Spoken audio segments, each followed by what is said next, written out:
एफी भाई ऑफिशियल में करेंगे खुशामदीद। मोहम्मद रिजवान की ऐसी क्या बात निकल कर आ चुकी है कि जिसके बाद ऐसा नजर आ रहा है कि मोहम्मद रिजवान के बगैर ना तो ही टीम बन सकती है पाकिस्तान की, ना ही पाकिस्तान ओडीआई खेल सकता है, ना तो ये तस्वुर किया जा रहा है कि रिजवान के बगैर जो है वो वर्ल्ड कप 2027 खेलने के लिए पाकिस्तान की टीम जाएगी। माइक हेसन हमेशा से, मैं आपको बताऊं, जब से वो पाकिस्तान के हेड कोच बने व्हाइट बॉल के मई के अंदर 2025 में, जब उसके बाद से लेके अब तक, याद होगा आपको कि मोहम्मद रिजवान के हवाले से कहीं ना कहीं जहां उनको मौका मिला वो कहते हुए आए। और यकीनन वेस्ट इंडीज की जो सीरीज थी जहां पाकिस्तान 2-1 हार गया था, जबकि सलमान अली आगा जीत गए थे और ये हार गए थे, वो सीरीज ओडीआई T20 सीरीज थी। रिजवान को उसके बाद थैंक यू वेरी मच कह दिया गया। मुझे याद है कि मई में जब 2025 आकिब जावेद के बाद ये माइक हेसन को जिम्मेदारियां दी गई, तो उनके मामला कहीं ना कहीं जो है वो सीनियर प्लेयर्स को लेकर थे और वो नए तजुर्बेकार लोगों के साथ वर्ल्ड कप 2027 की तैयारियों का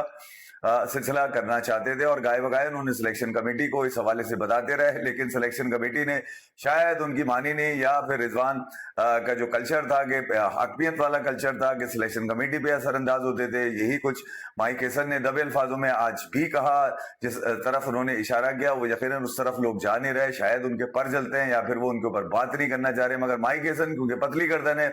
उसके ऊपर उसने रिजवान को न जाने क्या कह दिया। भैया रिजवान का कोई मतलब ठेका वेका थोड़ी लिया हुआ रिजवान ने कि पाकिस्तान की टीम का, कि रिजवान के बगैर जो है वो टीम नहीं चल सकती, या रिजवान के बगैर जो है मिडिल ऑर्डर आपका नहीं चल सकता। तो मैं ये कह रहा हूँ माइक हेसन ने अक्टूबर में हाल में रिजवान को जब हटाया था, उसके बाद जो तफसीलात सामने निकल कर आई थी वो यही थी कि सिलेक्शन कमेटी को कई मरतबा कहने के बावजूद जब ये नहीं हो सका कि रिजवान की कप्तानी के ऊपर फैसला न किया जा सका, तो उन्होंने मोहसिन नकवी जो पाकिस्तान क्रिकेट बोर्ड के चेयरमैन है उनसे जाती तौर पर राब्ता किया था। यही रिपोर्ट किया गया सोशल मीडिया और पाकिस्तान के मीडिया में कि माइक हेसन ने डायरेक्ट राब्ता किया है किससे, मोहसिन नकवी से, और उनसे वो तमाम गुजारिशात रखी हैं वो किस तरह से एक नए कप्तान को ग्रूम करना चाहते हैं वर्ल्ड कप 2027 से पहले। इस दरमियान यकीनन T20 वर्ल्ड कप भी आना था, लेकिन क्योंकि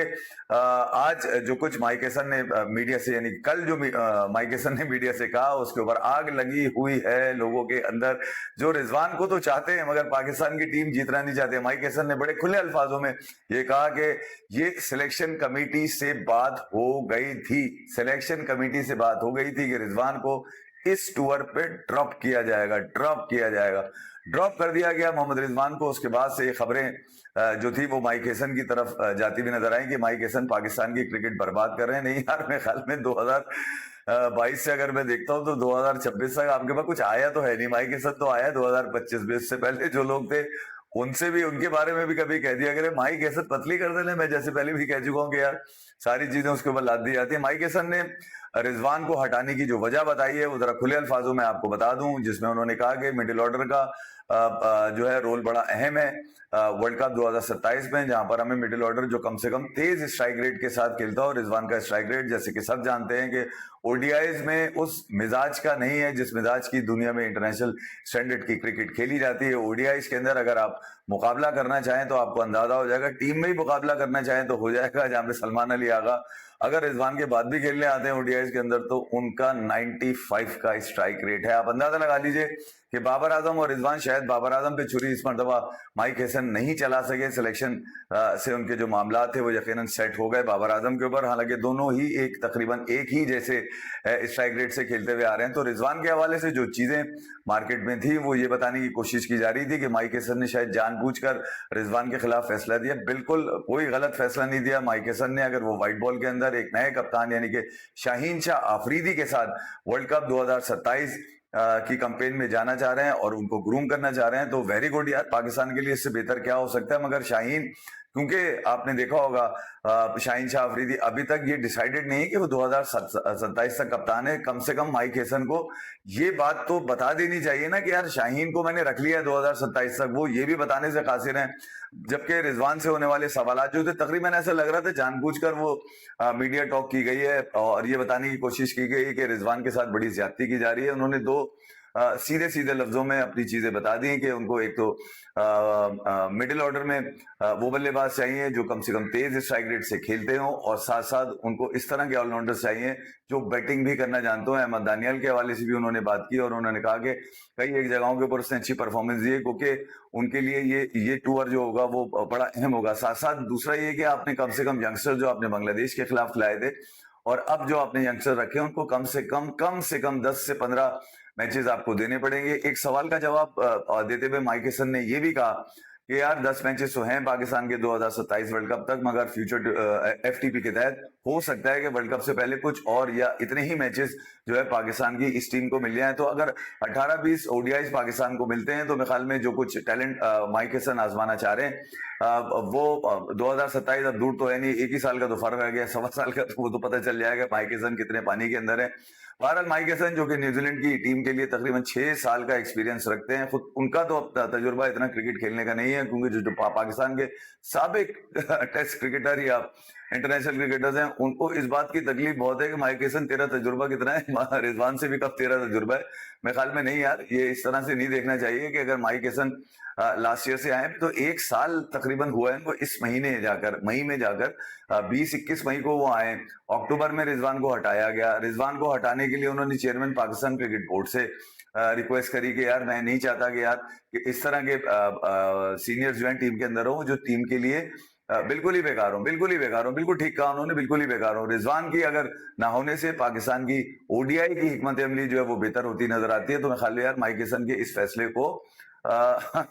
ہضم کر لینا چاہیے اور یہ دیکھنا چاہیے کہ یار کس طرح سے پاکستان کی وہ او ڈی آئی ٹیم کو اس مرتبہ ورلڈ کپ کے لیے اتارتے ہیں. کیونکہ ابھی سفر ذرا دور ضرور ہے, مگر اس کے لیے تیاریاں ابھی سے کرنا بہت ضروری ہے. کئی پریشر یقیناً مائک ہیسن کے اوپر ہیں, وائٹ بال کوچ جو ہیں, ساتھ ساتھ ان کے اوپر میڈیا کا بھی پریشر ہے, کیونکہ رضوان کے حامی بہت زیادہ ہیں میڈیا کے اوپر, سوشل میڈیا کے اوپر, اور وہ یہ بتانے کی کوشش کرتے ہیں کہ رضوان کے بغیر شاید پاکستان کی ٹیم جیت نہیں سکتی. میرے خیال میں رضوان نے اگر آسٹریلیا اور ساؤتھ افریقہ میں مارا ہے تو پھر وہ چیمپئنز ٹرافی میں ایک ہی ٹیم سے 7 میچ بھی ہار چکے ہیں, نیوزی لینڈ جس کا نام ہے. پہلے ہی راؤنڈ سے وہ باہر ہو گئے تھے, پھر اس کے بعد جب وہ اکتوبر میں کھیلنے کے لیے سیریز گئے تھے ویسٹ انڈیز تو وہاں پر بھی ناکام ہو کر آئے تھے. تو رضوان کی کنسسٹنسی کے اوپر بھی سوالات ہیں, اور ساتھ ساتھ ان کی جو جس نمبر پہ وہ بیٹنگ کرتے ہیں, نمبر 4 ہے بھائی, نمبر 4 دنیا کا سب سے خوبصورت نمبر کہلاتا ہے نمبر 4. جہاں پر او ڈی آئیز کے اندر کوئی نمبر 4 کا بیٹسمین آپ دیکھیں تو دنیا میں جا کے آپ کو اندازہ ہو جائے گا کہ کس سٹینڈرڈ کی کرکٹ کھیلی جا رہی ہے. رضوان نے اپنے آپ کو بہتر کرنا ہے تو ابھی ورلڈ کپ دور ہے, اور یقیناً اپنے آپ کو تیار کر سکتے ہیں. باقی مائک ہیسن کے اوپر ہے. مائک ہیسن میرے خیال مجھے نہیں لگتا کہ مائک ہیسن کا کچھ ایسا پرسنل رضوان کے ساتھ ہے جو کچھ میڈیا بتانے کی کوشش کر رہا ہے. تو ساتھ ساتھ غازی غوری جو کہ نئے ہیں, پھر روہل نذیر ہے جو کہ بالکل وہ بھی ہیں تو پرانے, مگر یہ کہ وہ ان کو بھی موقع لگنا ضروری ہے. اب دیکھنا یہ ہوگا کہ مائک ہیسن ان 2 وکٹ کیپرز میں سے کس کو موقع دیتے ہیں, کیونکہ غازی غوری کی طرف ان کا رجحان تھوڑا سا زیادہ لگ رہا ہے, کیونکہ ان کو یہ بھی کہا جا رہا ہے کہ ہو سکتا ہے کہ مڈل آرڈرز میں وہ غازی غوری کو ہو سکتا ہے مڈل آرڈر میں غازی غوری کو بھی آزمانے کی کوشش کریں. Hope for the best. Pakistan O D I series میں آگے کیا کرتا ہے یہ تو نہیں پتا, مگر آسٹریلیا کیونکہ ایک مضبوط ٹیم ہے, کئی ایک ریکارڈز ان کے نام ہے, یقیناً کسی بھی اسٹرینتھ میں آسٹریلیا آتی ہے تو وہ کہلاتی تو آسٹریلیا ہی مشکل سیریز ہے. مائک ہیسن کے اوپر کافی پریشر ہوگا کیونکہ رضوان کو بٹھانا, پھر اس کے ساتھ ساتھ بابر اعظم کے حوالے سے بھی, کیونکہ جو اسٹیٹمنٹ ہے ان کا وہ بابر اعظم کے اوپر بھی جاتا ہے کہ مڈل اوورز کے اندر پاکستان کا اسٹرائک بہت کم ہے, اور اس میں بابر اعظم بھی کہیں نہ کہیں شامل ہوتے ہیں. فی الحال ایف بھائی آفیشیل میں اتنا ہی, کیونکہ رضوان نامہ بہت چل رہا تھا, میں نے سوچا کہ یار یہ میں تھوڑا سا بتا دوں کہ اگر 1 سالہ کارکردگی آپ دیکھیں گے مائک ہیسن کی, تو میرے خیال میں اگر جہاں ٹیم ناکام ہے وہاں کوچ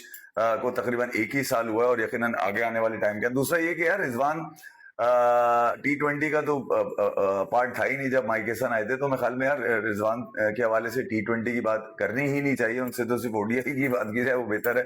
یہ سیریز مائک ہیسن کے لیے بھی اتنی ہی اہم ہے جتنی شاہین شاہ افریدی کے لیے, کیونکہ ان کا ابھی تک مصر ملتا ہی نہیں ہے کہ وہ 2027 تک کپتان ہے یا نہیں, کیونکہ ان کو بھی کپتان بنا دیا گیا تھا جس طرح سے وائس کپتان سلمان علی آغا کو بنایا گیا, جبکہ مائک ہیسن کہہ رہے ہیں کہ پچھلے 5 ٹور سے وہ غیبی کپتان چل رہے تھے. یار کمال ہو گیا یار, کسی کو نہیں پتا سلمان علی آغا 5 سیریز سے کپتان چل رہا تھا. فی الحال ایف بھائی آفیشیل میں اتنے, اپنا بہت خیال رکھیے گا. Thank you very much.